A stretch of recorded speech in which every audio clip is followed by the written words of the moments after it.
Hello, Stash YouTube fans. Today I'm just going to rant and gab about chaos magic and chi disruption. Hopefully you'll find this interesting. Now, I don't even have a good working definition of this chaos magic, but I am cognizant of the fact that it is a popular form of Western magical practice at this time. And I guess it's, you know what, this is probably a bad analogy, but I think the chaos magic, which was in the 70s and 80s, and now very popular in the urban centers in particular, is kind of like the Jeet Kune Do of the Western magic and occultism. That is, some guys broke down the traditional Western magical stuff, and it's not an organized practice like maybe your Freemasonry or OTO or whatever groups they have in the West now, the numerous groups. And but forgive me for my flawed misunderstanding of it. I'm going to try to do another one where I get the proper definition, because I've read a bunch of books on it, but I haven't really pinned down like I'm familiar with Crowley's, magic is a form of the will, the thelema, the Greek word thelema. But the chaos magic may have taken from that. And the reason why I'm saying it's more like Jeet Kune Do is because it's basically Bruce Lee claimed that he broke down the traditional martial arts and formed his own style. He said, I cut out the non-essentials or whatever. And then some people consider him the modern father of the so-called MMA or whatever. I would contend that he was very skilled at his traditional Wing Chun, and he went on from there. That was his base. And that he was educated in Western universities. I was taught that by my teacher. Bruce went to college in California, right? So I'll leave in the liner notes some of these names. But the reason why I'm saying that is because that's my impression. And that is the form of magic that the people are practicing, in particular in urban areas, that you might observe, because the stickering. The big thing now is stickering. It used to just be graffiti. So you'll see a lot of these occult so-called sigils everywhere. And how did I get onto the idea of chi disruption? In a very odd way, I'm remembering that I was told that people, I did a vlog way back, the 10 of you that checked me out might have known my Qigong lecture vlog on the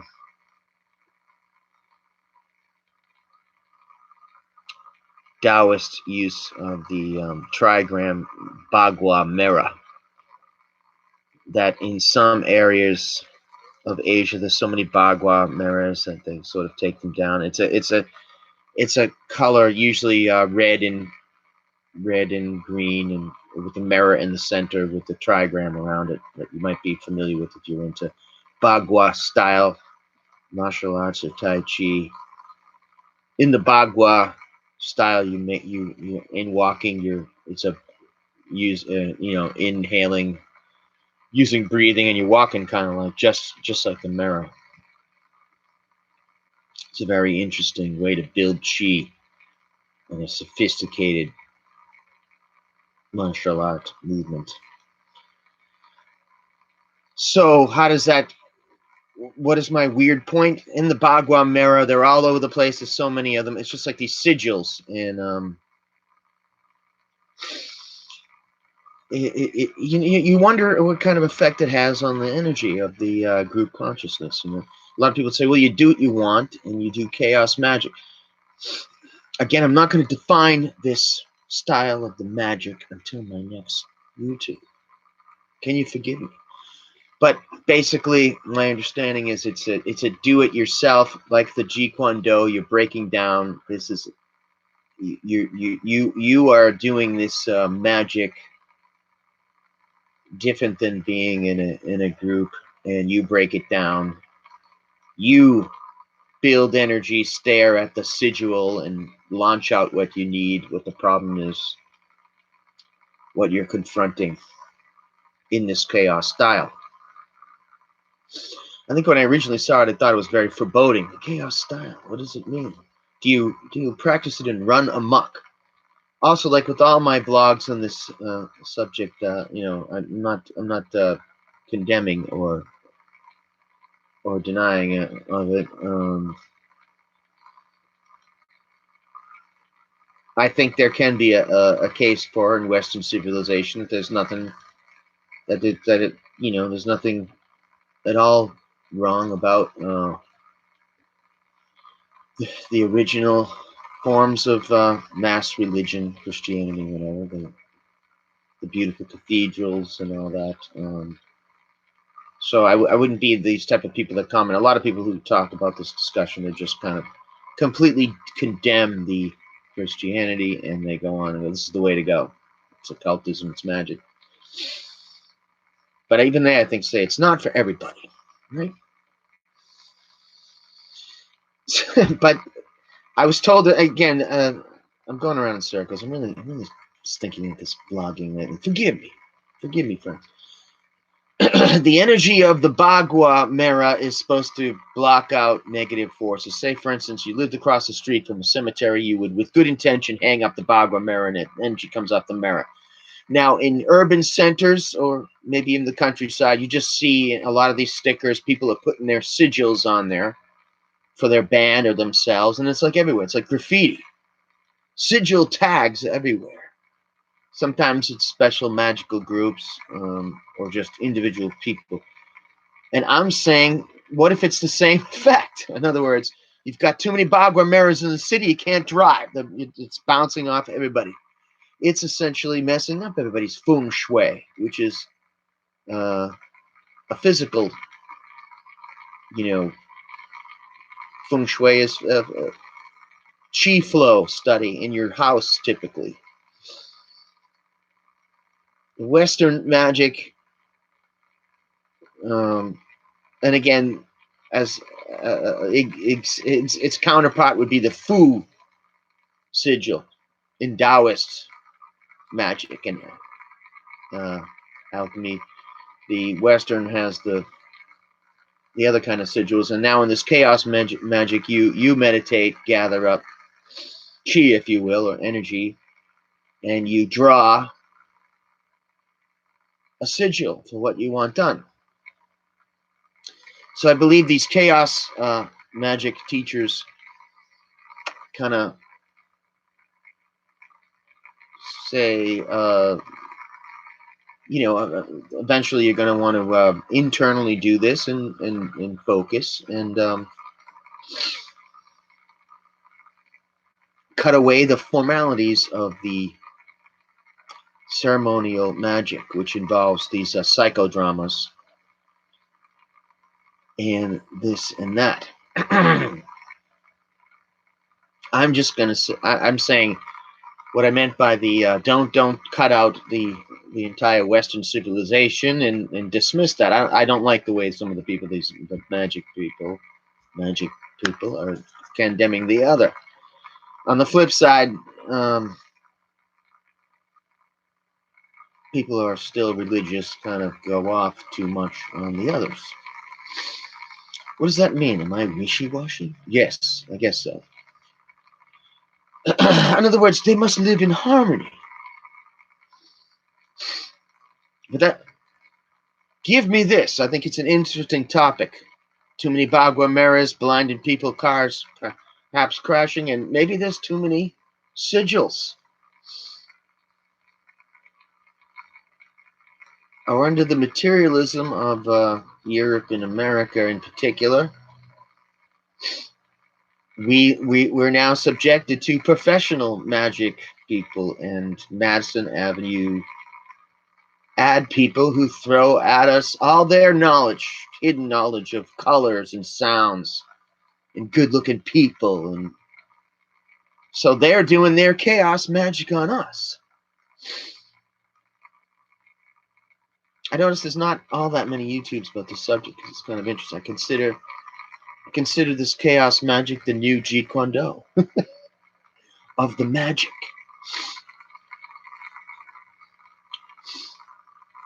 Obviously, I'm an Illuminatus. I'm Illuminatus. So, you know, I'm just throwing out this wisdom for you.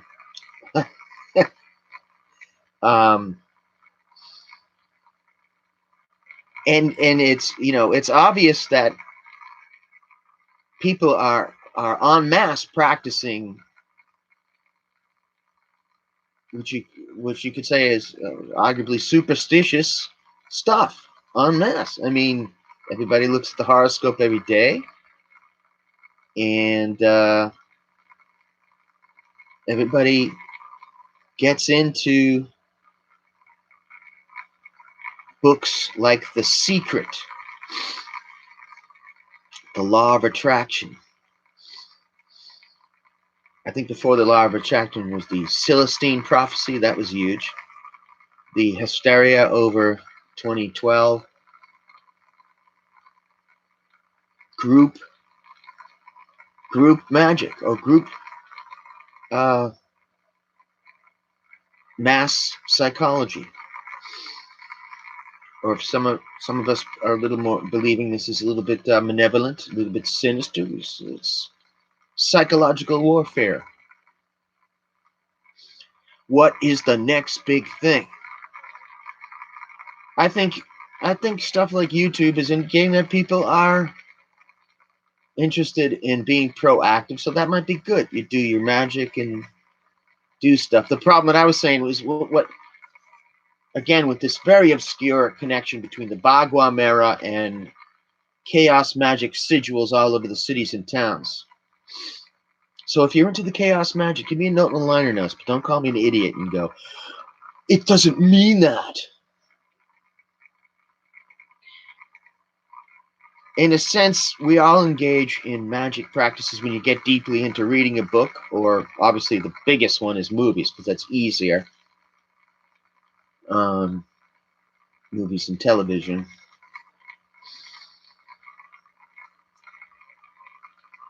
And it's some would say that, you know, these are dangerous outside forces, and many people say that it's Jungian. I'll use him as a reference because that's the easiest. It's Jungian because many even heavy practitioners of stuff like chaos magic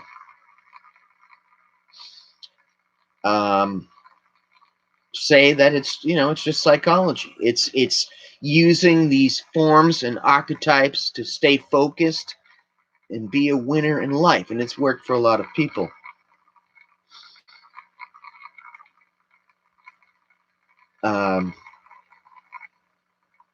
And you could say it's becoming a little bit too realistic.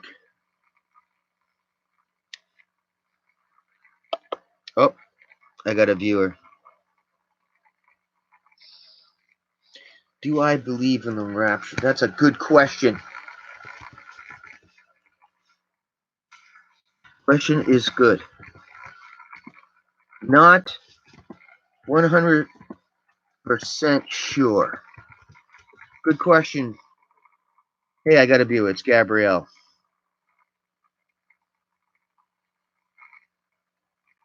I was gonna. Are you the person from Brazil?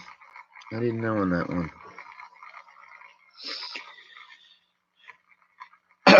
The rapture.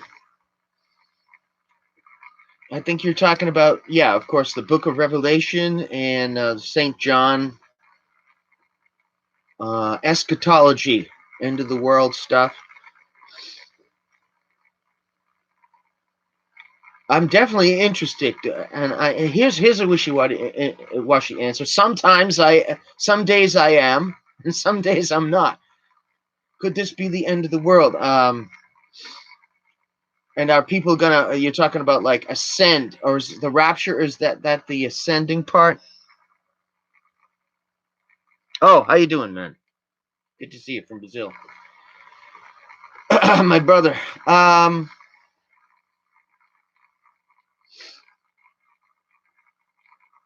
That is huge in societies. The rapture or the Kali Liaga in Hindu,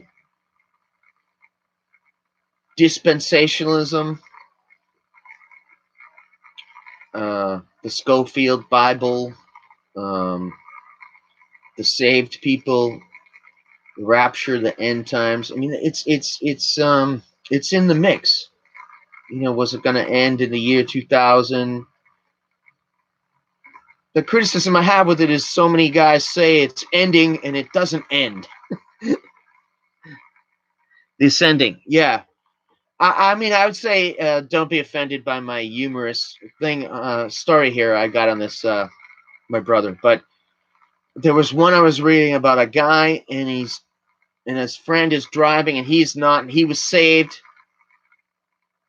and he gets sucked. He gets taken into heaven. His friend gets in the car crash. I thought that was pretty cool.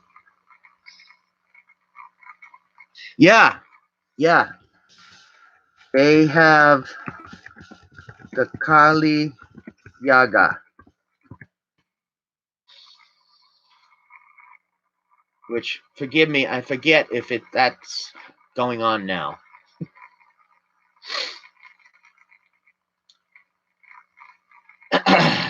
But it's a similar concept of a transformation and in a cleansing effect.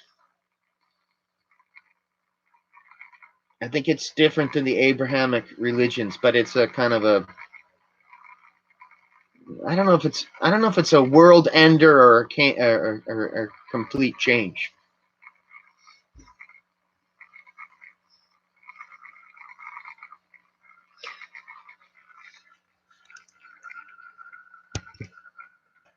Hindu end of the world or change.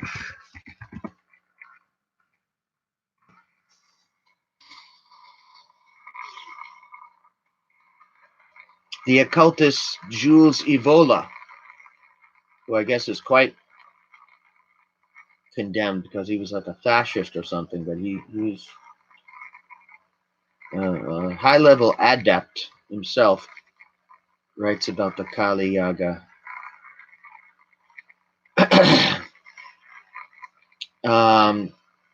There's a lot of mysticism involved, obviously, with the with regular religion and of course the occult. Um, the Kali Yaga, my friend. On the next one, when I get more into the chaos magic, when I get a better definition, you can obviously tell I've read something about it, but when I haven't pinned down a precise definition for it. Saying that it's similar to Bruce Lee's Jeet Kune Do is probably very unsophisticated and way off. But I am very highly aware that this chaos magic is practiced big time in urban areas.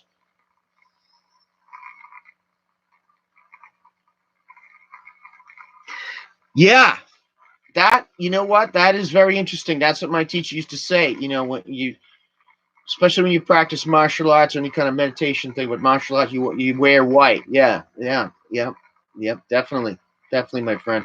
That is huge.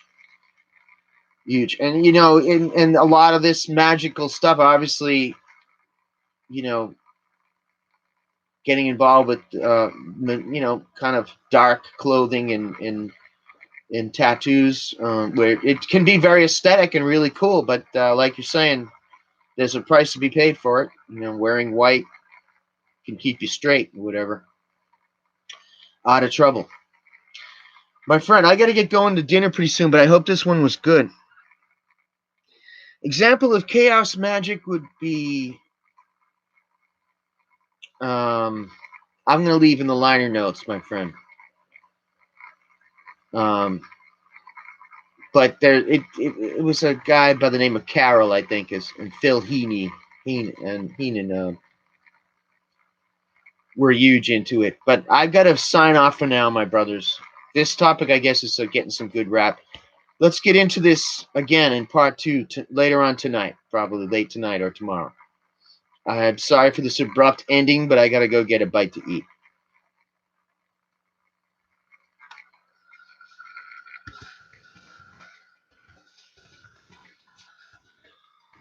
All right, Gabrielle from Brazil. Have a good night. I gotta get a bite to eat, or a good day. Probably day over there. I don't even know what time it is. More on this topic. This is interesting. Hope anybody wasn't offended. Until next time. God bless. Ciao, Bella.